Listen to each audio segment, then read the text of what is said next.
Alright, so a couple of days ago I took PTE test and I scored 90 across all categories. So in this video I'm gonna explain to you guys the one thing that I did to help me score 90 in PTE. But before that, just a little bit background information. The reason why I took PTE was because before that I was also getting ready for IELTS, but I just couldn't get an 8 for my writing and I wasn't sure whether I would be able to get it the next time. And because of that, I was like, let me also do PTE just to make sure that I'll be able to pass at least one of them. And because it was a new year, it was fully booked, I wasn't able to sit it right away, so I had to wait for like 3 weeks. So I got like 3 weeks to get ready for it, and I've actually taken PTE before, struggled with it a little bit, and I think the main reason was I did not thoroughly analyze my weaknesses and my strengths.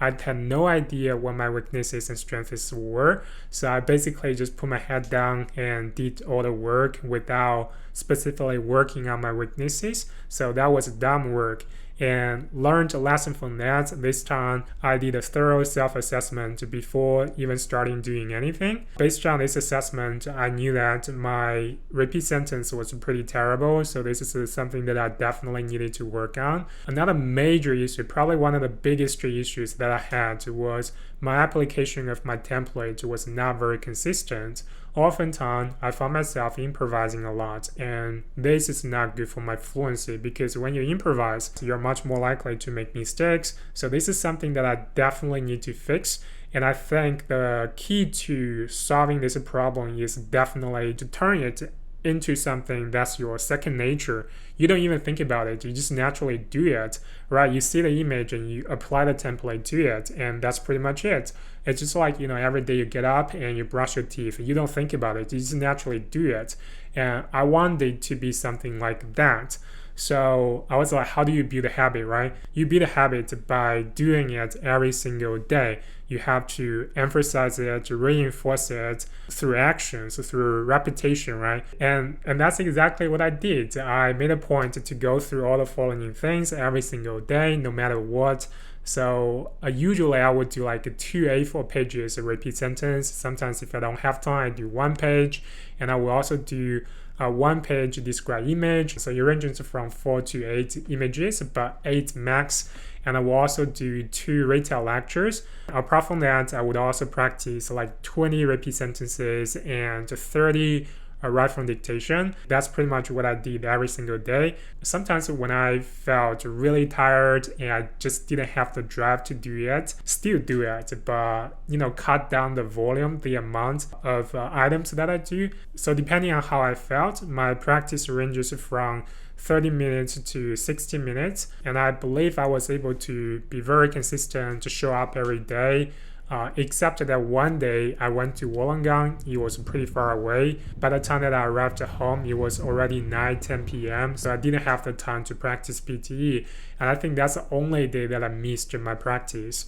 Even though, template is actually pretty dumb, pretty simple, but it's a process of, reinforcing. I would still sometimes stumble in the very beginning, but a couple days later, all of those problems went away actually pretty quickly, and my repeat sentence also became so much better. So it wasn't an issue anymore, and later it just felt like it's something that I can easily do.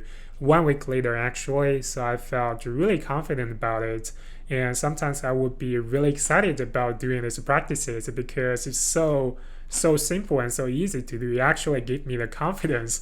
And then 1 week before the exam, I knew that I haven't really had a look at writing, essay writing, and also summarize the written test. So I practiced this for a couple of times, and that's pretty much it. And then it was exam day, so I went to the exam venue.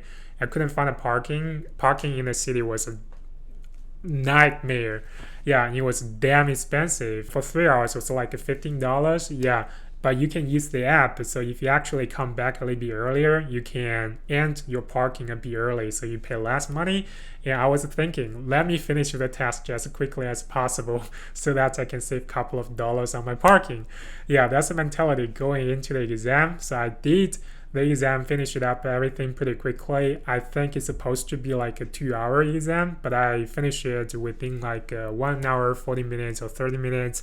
So I did it pretty quickly and came back and ended my parking a little bit early. and I was able to save like $4 on my parking. And the result came out a few hours later. Actually, it was so fast, so much faster than IELTS. For IELTS, you have to at least wait for like 2 days, but for PTE, it's like, okay, let me just tell you, within a couple of hours, if you don't pass, welcome back tomorrow. That's some easy money for them to make. But anyway, I passed, yeah, so I was really happy about it. So I think the habit that I built really worked. I really think that's the thing that actually helped me to pass it with a full mark, because before I've also done it, it was pretty difficult for me. I struggled a lot with, especially with my speaking, but I do not think my ability actually dramatically improved. I think it's more about to familiarize yourself with the template.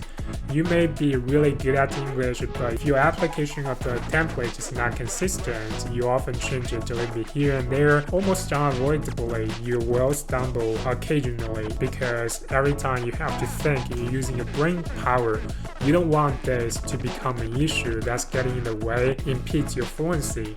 So I really think building a habit is a key. With this being said, I did not do the test perfectly. I think I actually made a lot of mistakes. I didn't even give an answer for my first answer show question, and I believe I only got like a 2 out of 6 right for my answer show question, and that's pretty terrible.